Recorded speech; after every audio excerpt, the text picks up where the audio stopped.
My intern stood on stage in front of 600 people and presented my 3 years of research as his own, while my name sat in 8-point font on the last slide under administrative assistance. The room smelled like hotel coffee and hot projector dust, and my palms went so cold I nearly dropped the conference program. Then he smiled at the judges and said, "This model is the result of my original work." 6 months earlier, I was Dr. Nathaniel Cross, 39, lead data scientist at Harbor Grid Analytics in Seattle.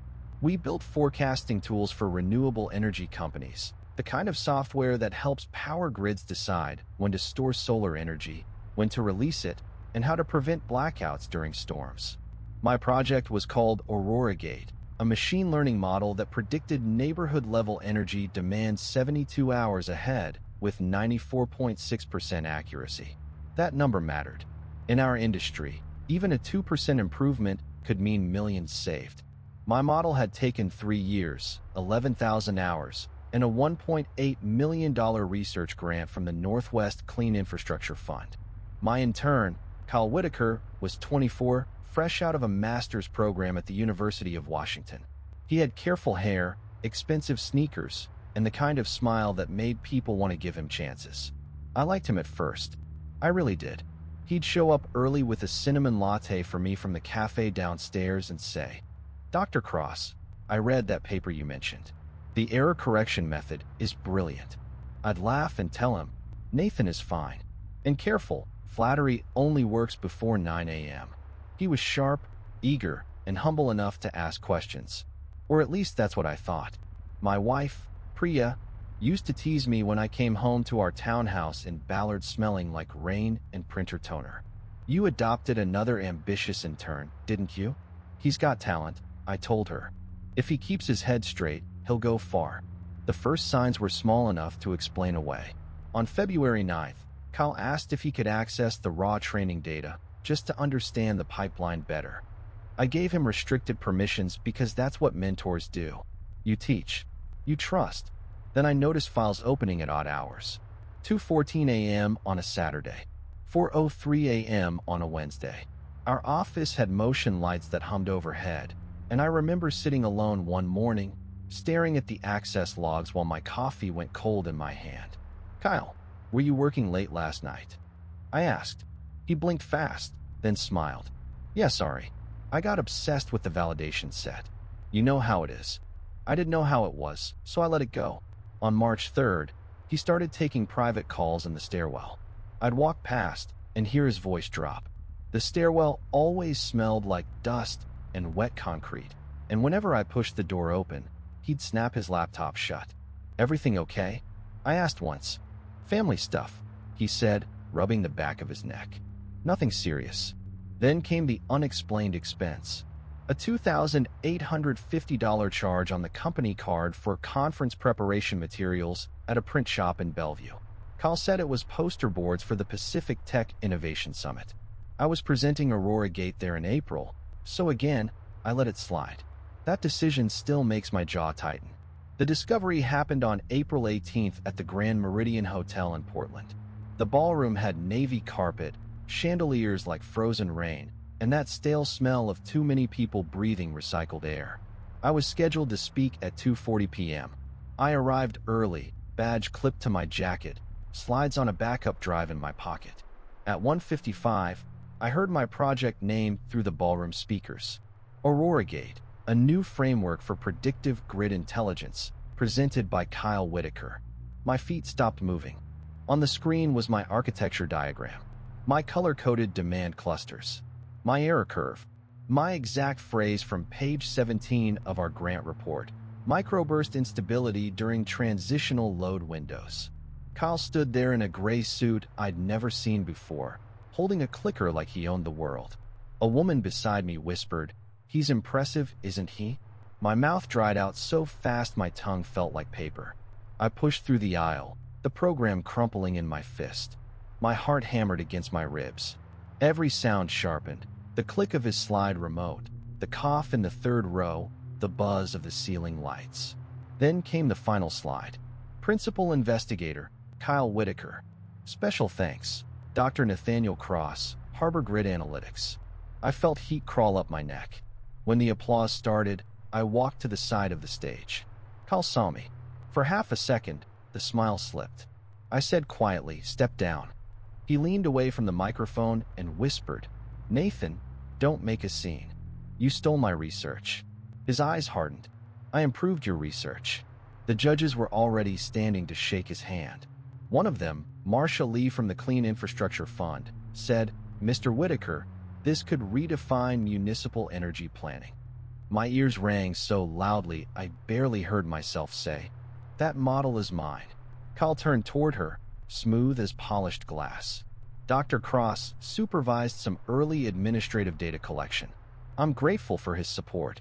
Administrative. That word hit me like a door slamming shut. What I discovered over the next 48 hours was worse than one stolen presentation.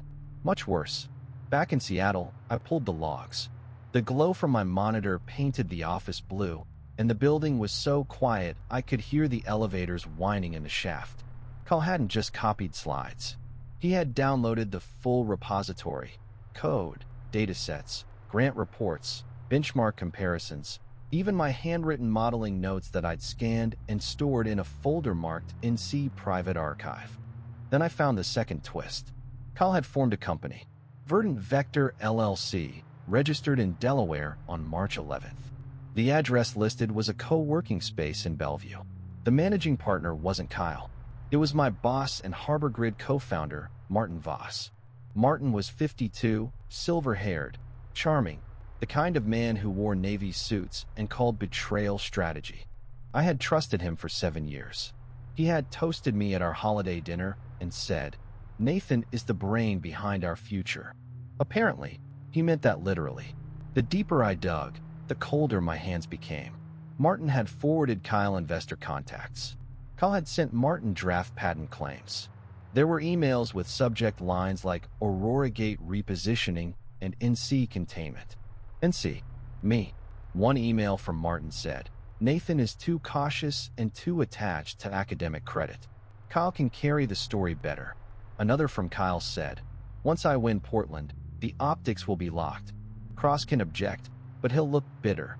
I sat back in my chair, staring at those words until they blurred. The office smelled like old coffee and overheated circuitry. Rain tapped against the windows like fingers. Then I found the file that made my stomach turn.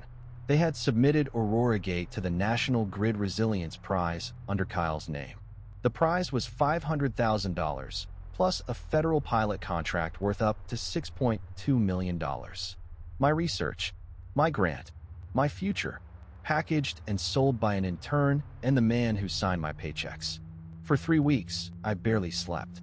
I'd lie awake at 3 a.m., staring at the shadow of the ceiling fan while Priya breathed softly beside me. My chest felt packed with wet cement. I lost 12 pounds because food tasted like cardboard. The smell of toast in the morning made me feel sick. At work, Kyle avoided my floor. Martin called me into his glass office on April 22nd. He had a lemon tea steaming on his desk. "Nathan," he said gently, like he was calming a dog, "I know Portland was uncomfortable." Uncomfortable. My fingers dug into the arms of the chair. "You're brilliant, but Kyle has market presence. We need to think bigger than authorship." I stared at him. "You mean theft?" His smile thinned. "Use that word carefully." I called in sick the next day and sat in my car near Golden Gardens Park, watching gray waves fold over themselves. My phone buzzed with messages from colleagues. Awkward, cautious, pretending not to know. Priya finally climbed into the passenger seat with 2 paper cups of tea. She said, "You are letting them write the story because you're too hurt to pick up the pen." That sentence lit something in me. The turning point came the next morning when I opened LinkedIn and saw Kyle's post. Humbled to be recognized for my original work on Aurora Gate. Big things ahead. There were 1,432 likes. Martin had commented, "Proud to support visionary young talent." My fists clenched so hard my nails pressed into my palms. The heat rose from my chest to my face, slow and clean. I printed Kyle's post, Martin's emails, and the conference program. I laid them across my dining table like evidence on a courtroom wall. Priya stood beside me, her hand warm on my shoulder. "What are you going to do?" she asked. I looked at Kyle's smiling profile picture. I'm going to let them walk into the room believing they already won. The plan took 17 days. First, I hired attorney Lena Morales, a 46-year-old intellectual property specialist in downtown Seattle who wore red glasses and missed absolutely nothing. Her office smelled like cedar shelves and peppermint tea. She reviewed my employment agreement, the grant terms, the repository history, and the conference recording. After 40 minutes, she tapped her pen on Kyle's signature from his internship onboarding packet. "This is clean," she said. He acknowledged all research outputs belong to Harbor Grid unless otherwise assigned. But your grant names you as principal investigator. Martin had no authority to reassign authorship without disclosure. So we can stop them? She smiled slightly. We can do more than stop them. Second, I contacted Marcia Lee at the Clean Infrastructure Fund. I didn't accuse anyone. I simply asked for a formal authorship review and sent timestamp documentation. Every commit in GitLab had my credentials dating back to 2021. Every model milestone matched grant reports under my name. Third, I used the trap they didn't know I had set months earlier. Back in January, after a different company had asked suspicious questions about our methodology, I added a harmless canary feature inside a sandbox version of the dataset. It was a fictional weather station labeled Kestrel 19, located at coordinates that pointed to a public fountain in Spokane. The station had no effect on the final model, but anyone who copied without understanding would reproduce it. Kyle's Portland slides included Kestrel 19. Fourth, I recruited allies. My senior engineer, Omar Patel, gave a signed statement that Kyle never designed the core architecture. My research analyst, Bethany Cho, supplied meeting notes from 2022 with my diagrams. Even our former CFO, Andrea Pike, sent me a backup of Martin's board memos. The final move was the riskiest. Lena filed an injunction request under seal and timed the hearing for May 19th. The same morning, Kyle and Martin were scheduled to present Aurora Gate to federal prize judges in Washington, D.C. They'll think it's just another pitch, Lena said. I felt my pulse in my throat. And if they cancel? They won't. People like this trust applause more than evidence. Execution began at 6:10 a.m. on May 19th. I sat in a rental car outside the federal building in D.C., rain ticking against the windshield. My suit felt too tight around my shoulders. Lena sat beside me, reviewing documents on a tablet. Priya texted, "Brief. You have the truth." At 7:32, Omar called. "Martin just asked IT to wipe Kyle's intern laptop," he said. His voice was low, urgent. I could hear keyboards clacking behind him. My stomach dropped. "Can they?" "Already blocked. I changed preservation settings last night, like Lena told me. But Martin is angry." That was the near miss. If Omar had waited one more hour, their local evidence trail could have been altered. Instead, every attempt was logged. At 8:05, Marcia Lee arrived with 2 fund auditors. She didn't smile. The hallway smelled like floor polish and damp wool coats. She nodded once at me. "Dr. Cross," she said, "we received your materials." Lena replied, "Then you understand why today matters." At 8:45, Kyle and Martin walked through security. Kyle wore a blue suit and carried a leather portfolio. Martin adjusted his cufflinks like he was about to accept a crown. Kyle spotted me first. His face twitched. "Nathan, what are you doing here?" I said, listening. Martin stepped closer, voice soft and sharp. "This is not the place." Lena moved between us. "Actually, Mr. Voss, it is exactly the place." The judges called them in at 9 o'clock. Lena and I entered 5 minutes later with Marcia and the auditors. The room went still. The climax happened under fluorescent lights in a beige conference room with a long walnut table. On one side sat 7 federal judges, nameplates aligned perfectly. On the other stood Kyle, frozen mid-sentence beside a slide that read, "Aurora Gate, Whitaker Voss Proprietary Framework." My pulse thundered in my ears. Judge Harlan, a calm man with a silver beard, looked at Lena. "Counsel, you indicated an urgent authorship challenge." Lena placed a binder on the table. It landed with a heavy, satisfying sound. "Yes, an evidence of misappropriation, false submission, and attempted destruction of records." Kyle's mouth opened. No sound came out. Martin laughed once, dry and fake. This is a misunderstanding. Nathan is emotional about internal positioning. I stood up. My legs felt unsteady, but my voice didn't. Show slide 22, I said. Kyle swallowed. That's not necessary. Show it. Judge Harlan nodded to the technician. The slide appeared. There it was, Kestrel 19. I walked to the screen. This weather station doesn't exist. I created it as a canary marker on January 14th. Its coordinates point to a fountain in Spokane. It appears only in copied sandbox data, never in the approved model. The silence was complete. Even the air conditioner seemed to pause. Marcia Lee leaned forward. Mr. Whitaker, can you explain how a fictional station from Dr. Cross's private sandbox appeared in your original framework? Kyle's face had gone pale. I had access as part of the team. I turned to him. You told Portland it was your original work. Martin cut in. He misspoke. Lena slid printed emails across the table. Then perhaps Mr. Voss can explain NC containment and the attempted laptop wipe at 7:32 this morning. A judge lifted the email. His expression changed from professional distance to open disgust. Kyle looked at Martin. You said this was handled.